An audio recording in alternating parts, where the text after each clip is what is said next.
मराठी बातमीपत्रात आपलं स्वागत करते। पाहुयात आजच्या काही मुख्य बातम्या। उपमुख्यमंत्री देवेंद्र फडणवीस हे राजकारणाविषयी त्यांचे रोखठोक मत नेहमीच उघडपणे मांडत असतात।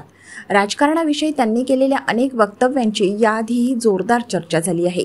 अशातच आता नागपूर येथे बोलताना देवेंद्र फडणवीस यांनी राजकारण असा धंदा ज्यात शिव्या खायची तयारी ठेवावी लागते असं विधान केलं आहे। तसेच महिलांसाठी आम्ही योजना देत असू तर तुम्हाला पोटदुखी होण्याचं कारण काय असा सवालही देवेंद्र फडणवीस यांनी विरोधकांना विचारला आहे। मी वर्ष 35 राजकारणात विविध पदांवर आहे। कर्तव्यपूर्ती केल्यानंतर जनतेने आमचे आभार मानण्याचा निर्णय घेतला। 35 वर्षात मी असं पहिल्यांदा पाहतोय की ज्यांच्यासाठी काम केलं ते लोक आभार मानण्यासाठी पुन्हा बोलवत आहेत। कारण राजकारण असा धंदा आहे जिथे सकाळपासून संध्याकाळपर्यंत शिवा खाण्याची तयारी असेल तरच तुम्ही जनतेला न्याय देऊ शकता। कारण या शिव्या नसतात तर सामान्य माणसाच्या अपेक्षा असतात असं उपमुख्यमंत्री देवेंद्र फडणवीस यांनी म्हटलं आहे। गेल्या काही महिन्यांपासून ज्येष्ठ नेते एकनाथ खडसे भाजपमध्ये आहेत की शरद पवारांच्या राष्ट्रवादीत आहेत यावरून राजकीय वर्तुळात जोरदार चर्चा रंगल्या होत्या। त्यातच एकनाथ खडसे हे एबीव्ही माझाच्या कट्ट्यावर आले असता त्यांनी मोठे गौप्यस्फोट केले होते। भाजपच्या अतिवरिष्ठ नेत्यांनी मला पक्षात पुन्हा प्रवेश करण्याविषयी विचारले होते। भाजपचे राष्ट्रीय अध्यक्ष जे.पी. नड्डा यांच्या उपस्थितीत माझा पक्षप्रवेशही झाला होता। मात्र यानंतर भाजपने त्याबाबत घोषणा केलीच नाही। आता भाजपच्या पक्षप्रवेशावर फुली मारल्याचे त्यांनी म्हटले होते।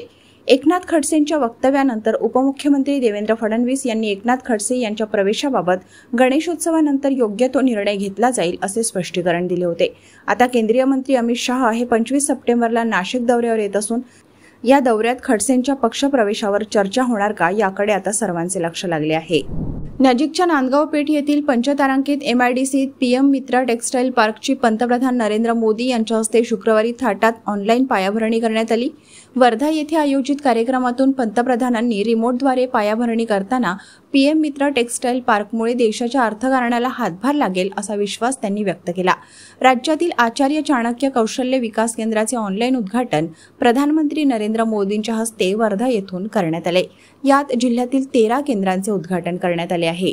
लोकशाहीत सर्वोच्च पदावरच्याने प्रखर टीका सहन करावी असं केंद्रीय मंत्री नितीन गडकरी यांनी म्हटलंय।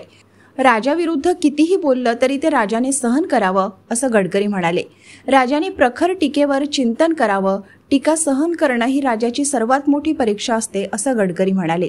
साहित्यिक विचारवंतांनीही परखडपणे विचार मांडावे असं गडकरी म्हणाले। विश्वगुरू व्हायचं तर शिवरायांसारखे धर्मनिरपेक्ष व्हा असाही सल्ला गडकरींनी दिला आहे। नितीन गडकरी म्हणाले, आपल्या लोकशाहीमध्ये साहित्यिकांबद्दल, कवींबद्दल, विचारवंतांकडून तरी अपेक्षा आहे की त्यांनी आपले विचार परखडपणे मांडले पाहिजेत। लोकशाहीची सर्वात मोठी परीक्षा कोणती असेल तर राजाच्या विरोधात कितीही कोणीही परखडपणे विचार मांडले तरी ते राजाने सहन केले पाहिजे आणि त्या विचारांवर चिंतन केले पाहिजे। हीच खरी लोकशाहीमधील अपेक्षा असते। आई मला नेहमी सांगायची, लहानपणी निंदकाचे घर असावे शेजारी। आपल्याला दिशा देणारा माणूस जो आहे तो आपल्याला सांगणार आहे आपले काय चुकलं, काय बरोबर आहे असं नितीन गडकरी म्हणाले। भाजपचे आमदार नितेश राणे वारंवार धार्मिक द्वेष वाढवणारी करणारी वक्तव्य करत आहेत।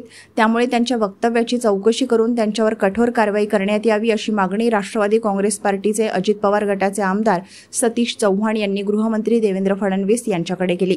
सतीश चव्हाण यांनी उपमुख्यमंत्री देवेंद्र फडणवीस यांना पत्र देखील लिहिले आहे। भाजपचे आमदार नितेश राणे गेल्या काही महिन्यांपासून जाहीर सभांमध्ये धार्मिक द्वेष पसरवणारी चिथावणीखोर वक्तव्य करत आहेत। सांगली येथे एका कार्यक्रमात राणे यांनी मागील काही दिवसांपूर्वी हिंदू मुस्लिम समाजात तेढ निर्माण करणारी चिथावणीखोर वक्तव्य केली होती।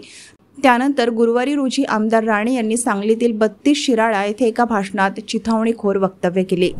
मावळ विधानसभेत भाजप गावोगावी फिरून अजित पवारांच्या राष्ट्रवादीला मदत करायची नाही असा प्रचार करत आहेत।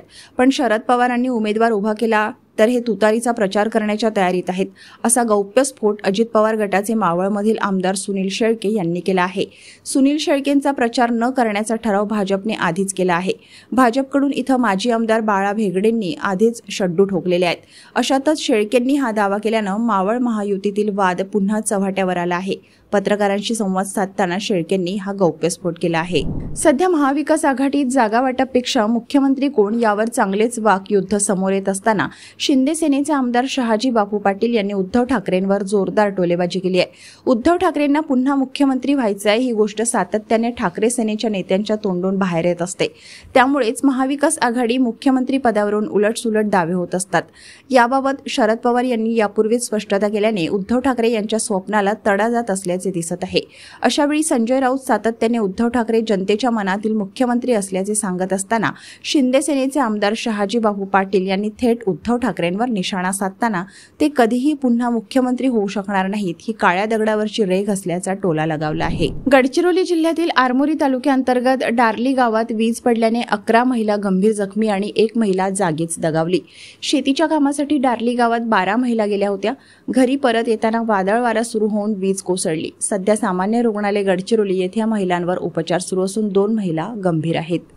मुंबई विद्यापीठाच्या 10 नोंदणीकृत पदवीधर जागांसाठी येत्या 22 सप्टेंबर 2024 रोजी मतदान प्रक्रिया राबवली जाणार होती।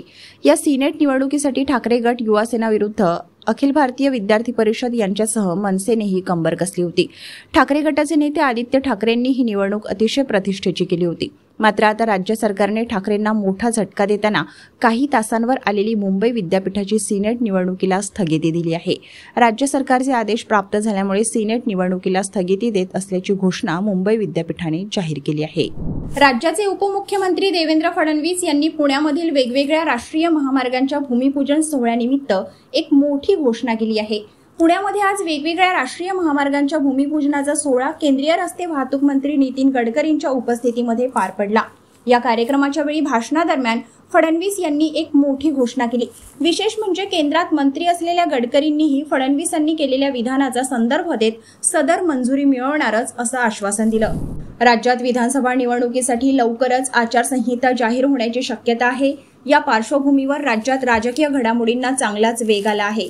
सर्वच राजकीय पक्षांनी बैठका, दौरे, संवाद सुरू केलाय। दरम्यान नांदेड जिल्ह्यात राजकीय वातावरण तापलं आहे। नांदेड जिल्ह्यात विधानसभेचे 9 मतदारसंघ आहेत। यापैकी आज आपण भोकर विधानसभा मतदारसंघाची माहिती पाहणार आहोत। या मतदारसंघावर माजी मुख्यमंत्री आणि सध्याचे भाजपचे खासदार अशोक चव्हाण यांचं वर्चस्व आहे। जम्मू काश्मीरात गोळीबार केल्यास त्याला तोफ गोळ्यांनी उत्तर दिले जाईल असा इशारा केंद्रीय गृहमंत्री अमित शहा यांनी दिला। राज्यातील सुरनकोट येथे आज शनिवारी आयोजित सभेला संबोधित करताना ते बोलत होते। यावेळी शहा यांनी दहशतवाद आणि विरोधी पक्षांवर जबरदस्त हल्ला चढवला। यावेळी शहा म्हणाले की यंदाची निवडणूक 3 घराण्यांची राजवट संपवणार आहे। अब्दुल्ला, मुफ्ती आणि नेहरू गांधी ही 3 घराणी आहेत। या तिन्ही घराण्यांनी राज्यात लोकशाही थांबवली होती। जर 2014 मध्ये भाजप सरकार आले नसते तर पंचायत, ब्लॉक आणि जिल्हा निवडणुका झाल्या नसत्या असे अमित शहा यांनी सांगितले। याचबरोबर अमित शहा यांनीही जम्मू काश्मीरमध्ये पसरलेल्या दहशतवादासाठी या 3 कुटुंबांना जबाबदार धरले। शहा म्हणाले की 1990च्या दशकात फारूक यांच्या मेहरबानीमुळे जम्मू काश्मीरमध्ये दहशतवाद आला। त्यावेळी इथे मोठ्या प्रमाणात गोळीबार व्हायचा, कारण इथले सूत्रधार पाकिस्तानला घाबरत होते। पण आता पाकिस्तान नरेंद्र मोदींना घाबरत आहे। गोळीबार करण्याचे त्यांच्यात धाडस नाही। गोळीबार झाला तर गोळीबाराला गोळ्यांनी उत्तर दिले जाईल असे अमित शहा म्हणाले। आमच्या शेतकऱ्यांचे सोयाबीन, कापसाची खरेदी हमी भावात व्हावी, त्यांना अधिक दर मिळावा, यासाठी आयात होणाऱ्या कच्च्या तेलावरील ड्युटी वाढवा अशी मागणी पंतप्रधान नरेंद्र मोदी यांच्याकडे आम्ही केली आहे। त्यांनी शेतकरी हितासाठी तत्काळ निर्णयही घेतलाय, किंबहुना त्याचा परिणामही दिसू लागला आहे। अलीकडे सोयाबीनचे दर वाढले आहेत, तर या हंगामात हमीभावापेक्षा अधिक दराने सोयाबीन आणि कापसाची खरेदी होईल असे वचन राज्याचे उपमुख्यमंत्री देवेंद्र फडणवीस यांनी पंतप्रधान नरेंद्र मोदी यांच्या साक्षीने शेतकऱ्यांना दिले आहे। आमच्या सरकारने मोफत वीज देण्याचा निर्णय घेतला असल्याचेही त्यांनी यावेळी जाहीररित्या सांगितले। पीएम विश्वकर्मा योजनेच्या वर्षपूर्ती सोहळ्यानिमित्त वर्ध्याच्या स्वावलंबी मैदानावर शुक्रवारी विशेष कार्यक्रम झाला। यात अमरावती येथील पीएम मित्रा पार्कचे भूमिपूजन, आचार्य चाणक्य कौशल्य विकास केंद्र योजना आणि पुण्यश्लोक अहिल्याबाई होळकर महिला स्टार्टअप योजनांचा शुभारंभ करण्यात आला। या कार्यक्रमाच्या निमित्ताने उपमुख्यमंत्री फडणवीस यांनी आपली वचनबद्धता स्पष्ट केली। यावेळी ते बोलत होते। मुंबईच्या धारावीत आज तणावपूर्ण स्थिती निर्माण झाली आहे। मशिदीचा अवैध भाग तोडण्यावरून वाद सुरू असल्याचं सांगितलं जात आहे। धारावीत आज सकाळी कारवाईसाठी गेलेल्या बीएमसी पथकाला स्थानिकांनी रोखलंय। तसेच बीएमसी पथकाच्या गाडीचीही तोडफोड केल्याचं समोर आलं आहे।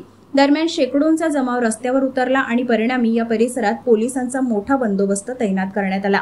सध्या परिस्थिती आटोक्यात आली असली तरी परिसरात तणावपूर्ण शांतता आहे।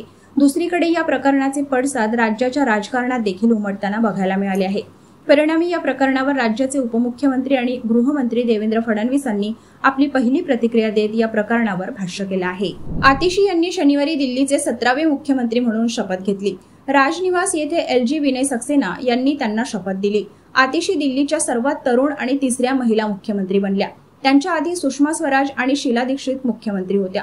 आतिशी यांच्यानंतर सौरभ भारद्वाज, गोपाल राय, कैलाश गेहलोत, इम्रान हुसेन आणि मुकेश अहलावत यांनी मंत्रिपदाची शपथ घेतली। मंत्रिमंडळात मुकेश अहलावत हे एकमेव नवीन चेहरा आहेत। 17 सप्टेंबर रोजी केजरीवाल यांच्या राजीनाम्यानंतर आप आमदारांनी मुख्यमंत्री म्हणून आतिशी यांचे नाव निश्चित केले होते।